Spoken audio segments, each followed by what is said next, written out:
अस्सलाम वालेकुम। Second year exercise 4.4 करेंगे, जिसका पहला क्वेश्चन क्या है, पॉइंट ऑफ इंटरसेक्शन फाइंड करना है। पॉइंट ऑफ इंटरसेक्शन क्या है, एक्स वाई की वैल्यू फाइंड करनी, जैसे कि मैंने ऊपर लिखा भी हुआ है। दो इक्वेशन को आपस में सॉल्व करते हुए एक्स वाई की वैल्यू फाइंड करने को हम पॉइंट ऑफ इंटरसेक्शन कहते हैं। मैंने क्वेश्चन सॉल्व किया है आपके सामने, आप इसको बड़ी अच्छी तरह जानते हो कि पॉइंट ऑफ इंटरसेक्शन क्या है।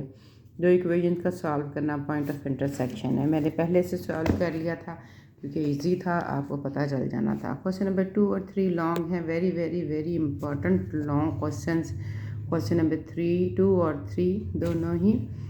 Find the equation of the line, एक इक्वेशन ऑफ लाइन फाइंड करनी है जो गुज़रती है किस में से, 2 और -9 में से एक लाइन जो है वो गुज़रती है। मैं आपके सामने इसकी डायग्राम भी बनाती हूँ ताकि आपको इस क्लियर हो जाए। एक लाइन जो है, दो लाइनें हमारे पास गिवन हैं, L1 ठीक है लाइन और L2 लाइन, ये दो लाइनें ये भी गिवन है। इन दोनों लाइनों के दरमियान से गुज़रती हुई एक लाइन जो है वो हमें रिक्वायर्ड है। इस लाइन के पॉइंट्स दे रखे हैं 2 और -9। ये वो क्वेश्चन की डायग्राम है। क्वेश्चन की स्टेटमेंट क्या है कि एक लाइन फाइंड करनी है जो इस पॉइंट में से गुज़र रही है and the intersect of the line, और इन दोनों लाइनों को इंटरसेक्ट भी कर रही है कि इनके दरमियान से गुज़र रही है। ये दो लाइनें हमने L1 और L2 इन दोनों लाइनों को कहा, इनके दरमियान से ये लाइन जो है वो गुज़र रही है। ये लाइन हमें फाइंड करनी है, ठीक है। इस लाइन को हम L कह देते हैं। ये लाइन L1 और L2 है और ये लाइनें L1 और L2। जब दो लाइनें गिवन हो और तीसरी लाइन जो है जो हमने फाइंड करनी है वो इंटरसेक्ट कर रही हो उन दोनों लाइनों में से, तो इसको लिए फार्मूला क्या यूज़ करते हैं, L2 और L1 लाइन हमें गिवन है। मैंने गिवन लाइंस लिख ली, 3x - 4y 6 is equal to 0। और हमें एक पॉइंट सपोज A गिवन है जो 2 है और -9, इस पॉइंट का हमने नेम रख दिया। हम कहेंगे इक्वेशन ऑफ लाइन, हमें लाइन फाइंड करनी है, इक्वेशन ऑफ लाइन ठीक है, जो गुज़र रही है थ्रू, जो इंटरसेक्शन हो रही है ऑफ L1 एंड L2 में से। तो उसको हम जनरली दो लाइनें जब इंटरसेक्ट कर रही हो, तीसरी इसके अंदर से गुजरी हो, तो हम उसको जनरली इस फार्मूले से लिखते हैं। ये नया फार्मूला है आपके पास। दो लाइनें जब हमें गिवन हो और रिक्वायर्ड लाइन उसमें से इंटरसेक्ट कर रही हो, देखो स्टेटमेंट भी मैंने यही लिखी है, तो हम जो नई लाइन बनाते हैं वो इस फार्मूले से हम लेके आते हैं, ठीक है। इसमें L1 फाइंड पुट कर देंगे, 2x 5y -8 और k as it is k हमें फाइंड करना है, 3x 4y और 6 इज़ इक्वल टू 0। हमने इस लाइंस की वैल्यूज़ को इसमें पुट कर दिया, ठीक है। अच्छा, अब ये वो लाइन है जो हमें रिक्वायर्ड है, हमने इनमें ये L1 L2 यूज़ कर ली। इस रिक्वायर्ड लाइन को फाइंड करने के लिए हमें k की ज़रूरत है, और k हम कैसे फाइंड करेंगे, L1 और L2 को पुट करते हुए, और ये जो पॉइंट गिवन है इसको भी इसमें पुट करते हुए हमने करना है, ठीक है। हम लिखेंगे सेंस के पॉइंट 2 और -9 लाइज ऑन, अब ये इक्वेशन 1 है जो हमें फाइंड करनी, इसके लिए सिर्फ हमें k चाहिए। अब कि 1 में से ही ये पॉइंट गुजर रहा है, तो देन पहली वैल्यू x है, दूसरी y है। इसमें हर x की जगह पे हम y पुट कर देंगे और y की जगह पे x पुट कर देंगे, 2 जो पुट कर देंगे 2x 5 - 9 -8 k 3 2 4 और 9 -6 इज़ इक्वल टू 0। इसको हम सारी को खोलेंगे, खोल के इनको सिंप्लीफाई करेंगे तो हमारे पास आंसर आ जाएगा। हम जब इसको खोलेंगे तो -49 + 36k इज़ इक्वल टू 0 और k की वैल्यू आ जाएगी 49/36। ये k की वैल्यू आ जाएगी। इस k की वैल्यू को इक्वेशन 1 में पुट करेंगे तो हमारी रिक्वायर्ड इक्वेशन ऑफ लाइन आ जाएगी। ठीक है, हमने क्या किया, जो दो लाइनें गिवन थी उसमें से रिक्वायर्ड लाइन जब इंटरसेक्ट करती है तो अब हम यही फार्मूला यूज़ करते हैं इन चारों पार्ट में, क्वेश्चन 2 के तीनों पार्ट और थर्ड क्वेश्चन में यही फार्मूला यूज़ होना है। ठीक है, उसमें हमने L2 L1 पुट कर दी, हमें k चाहिए। k कैसे फाइंड होगा, इस पॉइंट को पुट करने से हमारे पास k आ गया। k को हम इसकी जगह पुट करेंगे तो हमारी रिक्वायर्ड इक्वेशन आ जाएगी। ये देखिए, मैंने k की वैल्यू को इक्वेशन 1 में पुट किया, उसको सिंप्लीफाई किया तो ये हमारी रिक्वायर्ड इक्वेशन ऑफ लाइन आ गई। पार्ट नंबर 2 करते हैं। क्वेश्चन नंबर 2 की स्टेटमेंट भी गौर से सुनिए, जा हल्का सा चेंज है। Find the equation of line, वही फाइंड करनी है through the intersect of the line. फिर ये इन लाइनों में से इंटरसेक्ट ही कर रही है। जो इक्वेशन ऑफ लाइन हमने फाइंड करनी है ना, वो फिर इसमें से इंटरसेक्ट ही कर रही है, मगर अब पॉइंट गिवन नहीं है। पहले में हमारे पास पॉइंट गिवन था, ठीक है, और अब जो है क्वेश्चन नंबर पार्ट 2 में अब हमारे पास एक तीसरी लाइन ही गिवन है। ठीक है, एक तो द पॉइंट ऑफ लाइन, ये तीसरी लाइन नहीं गिवन, तीसरी लाइन के साथ उन्होंने लिखा ये दोनों लाइनें तो इंटरसेक्ट कर रही हैं एंड द पहले पार्ट में आपने यूज़ करना है कि ये दोनों, ये जो नई लाइन तीसरी है इस लाइन के पैरेलल है। दूसरी दफ़ा यूज़ करना है ये इसके परपेंडिकुलर है। वो कैसे यूज़ करेंगे, सबसे पहले तो हमारे पास जो है वो एक L1 लाइन गिवन है, एक L2 लाइन गिवन है और एक L3 लाइन गिवन है। पहले 3 पॉइंट्स गिवन थे, एक है x y -4 is equal to 0, दूसरी है 7x y 20 is equal to 0। ये दोनों लाइनें तो इंटरसेक्ट लाइनें हैं। तीसरी लाइन क्या है, 6x + y 14 is equal to 0, ये गिवन लाइन है। एक दफ़ा इस लाइन को इनके पैरेलल यूज़ करना है, दूसरी दफ़ा इस लाइन को इनके परपेंडिकुलर यूज़ करना है। परपेंडिकुलर यूज़ करने की डायग्राम मैं नहीं बनाऊंगी, पैरेलल की सिर्फ आपको बना के दिखा दी है। ठीक है, डायग्राम ज़रूरी नहीं आप लोगों के लिए बना रही हूँ। हम वही वैसे ही स्टेटमेंट लिखेंगे कि equation of line through the intersection of L1 and L2 is, L1 और L2 ही चूँकि इंटरसेक्ट कर रही हैं इसलिए हम इसको ऐसे ही राइट करेंगे।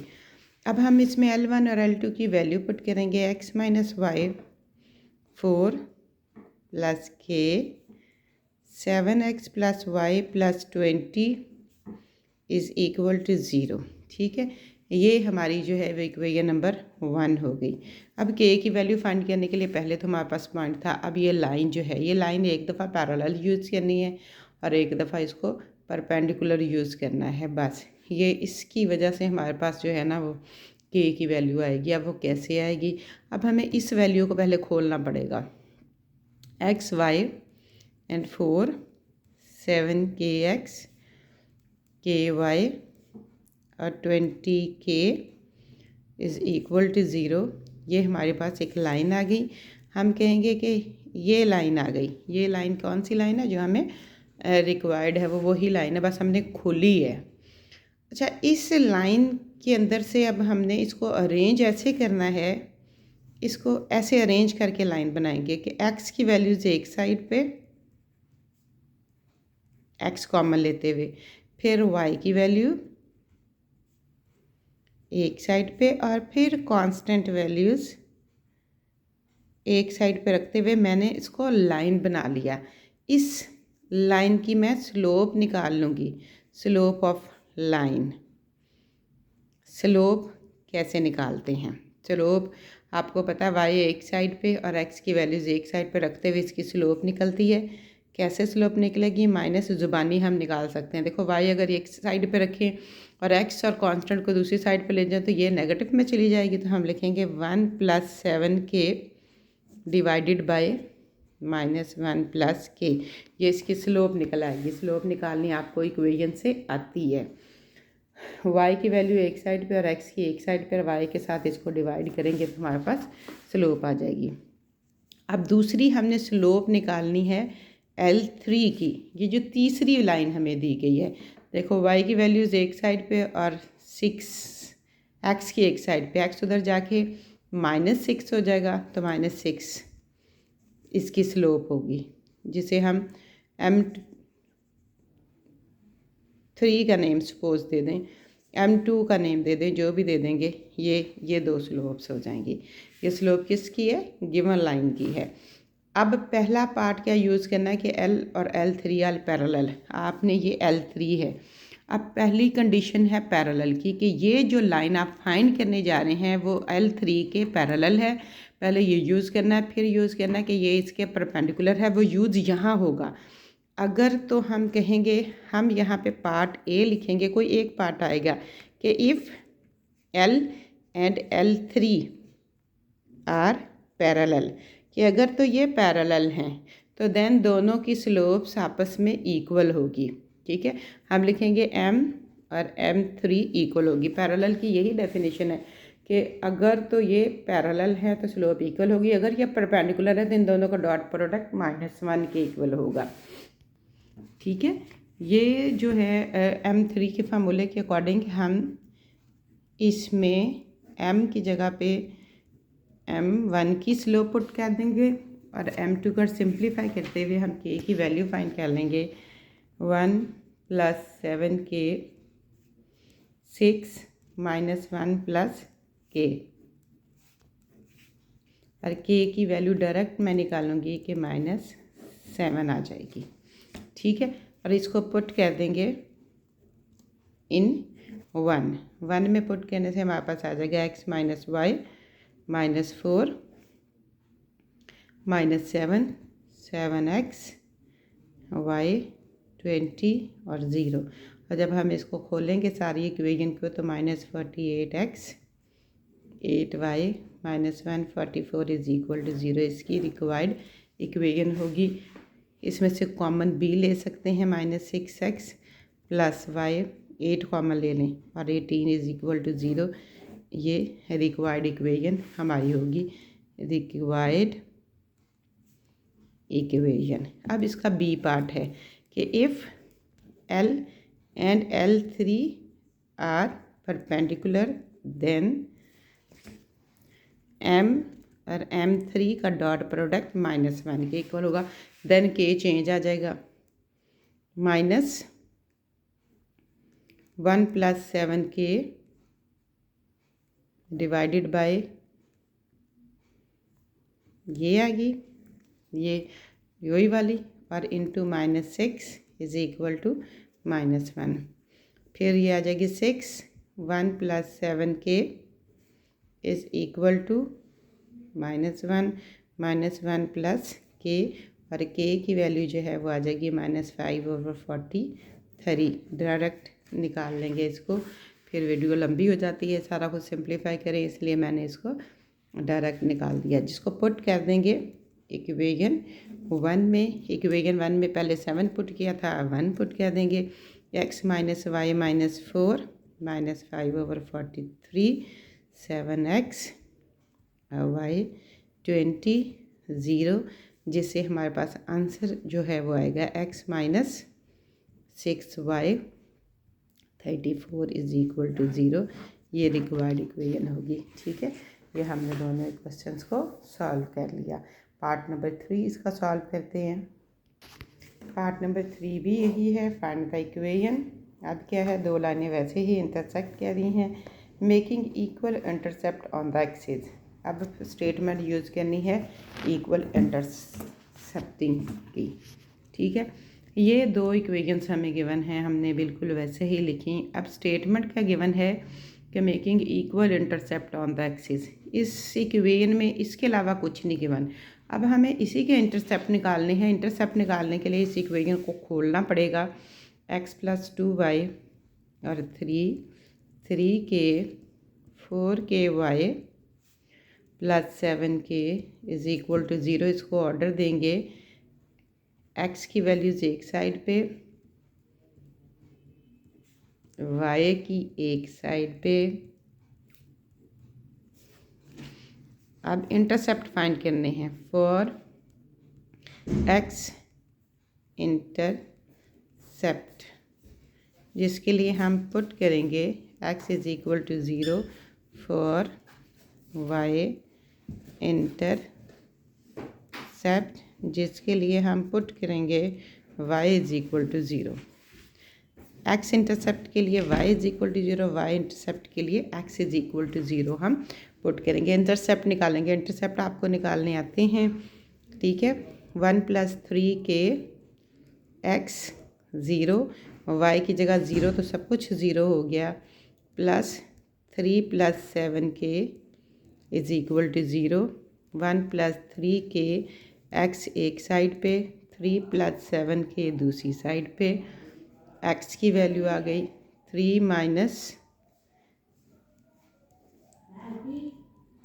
7k डिवाइडेड बाय 1 + 3k, ये x इंटरसेप्ट। इसी तरह y इंटरसेप्ट,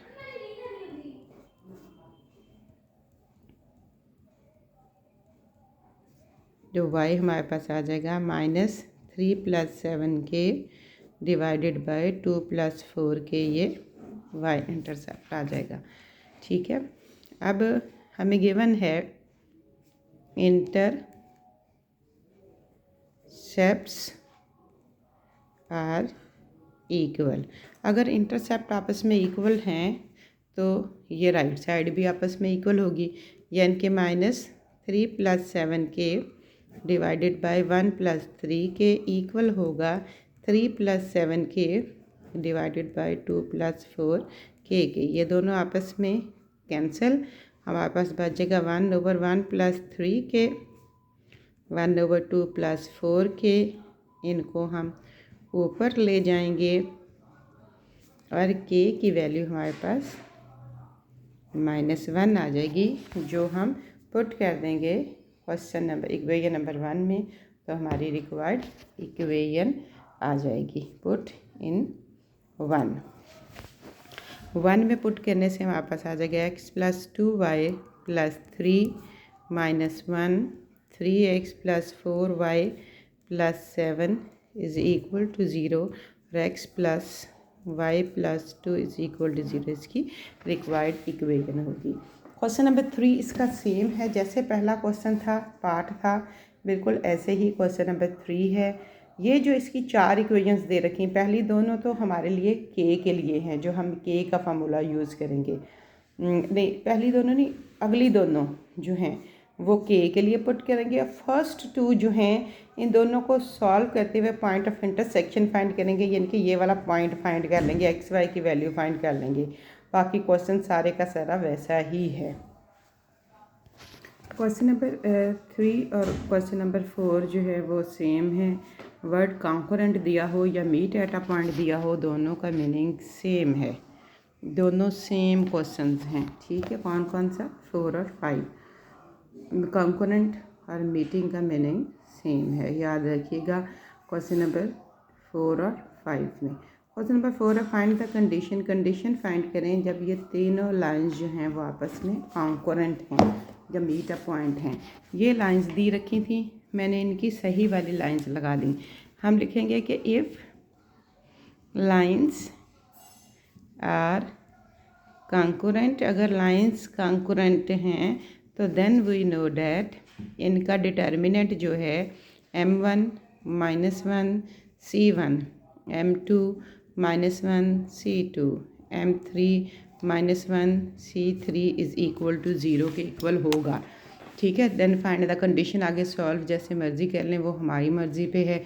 हम खोल के इसका सिंप्लीफाई करें, हम r2 r1 और r3 - r1 कर लेंगे, ताकि वो जल्दी से इसकी कंडीशन हमारे पास आ जाए, जिसके आने से हमारे पास होगा m1 - 1 c1 और ये आ जाएगा m2 - m1, m3 - m1 0 0 C2 C1 C3 C1 और मॉड इज़ इक्वल टू 0, ठीक है।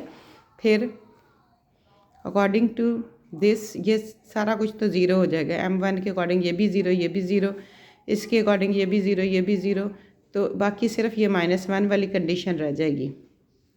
यह आ जाएगा -1, डिटर्मिनेंट सिर्फ रह जाएगा M2 -M1 M3 M1 C2 C1 C3 और C1, बाकी सब कुछ ज़ीरो हो जाएगा।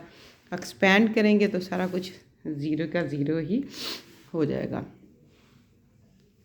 जब इसको मज़ीद सिंप्लीफाई करेंगे, हम मज़ीद इसको कंडीशन इस पे लगाएंगे, ये दरमियानी वैल्यू थी इसलिए डबल साइन आना था। फिर M2 M1 C3 C1 M3 M1 और C2 और C1 is equal to 0।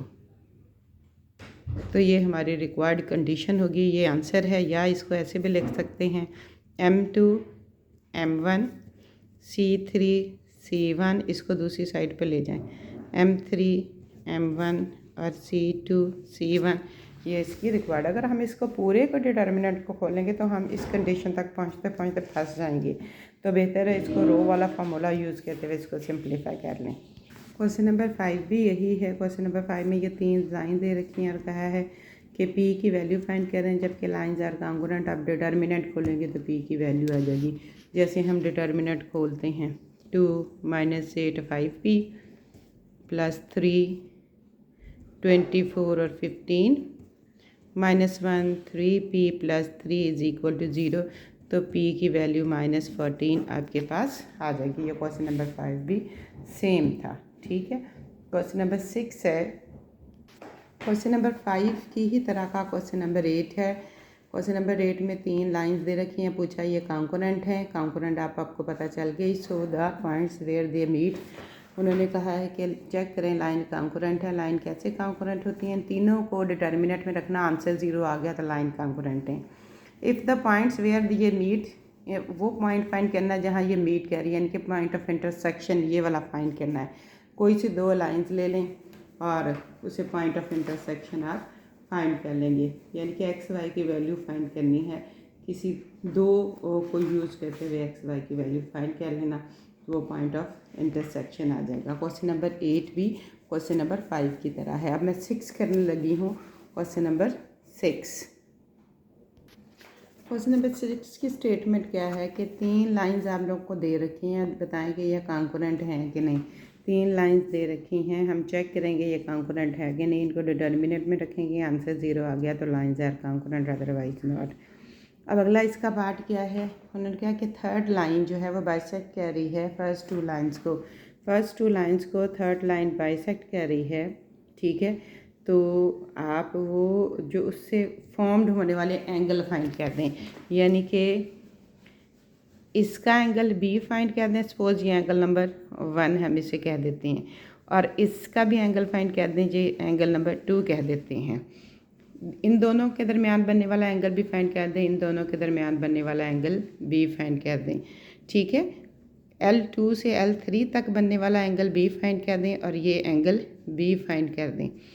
Angle लाइनों के दरमियान फाइंड करने के लिए हमें इन सारी लाइनों की स्लोप निकालनी पड़ेगी।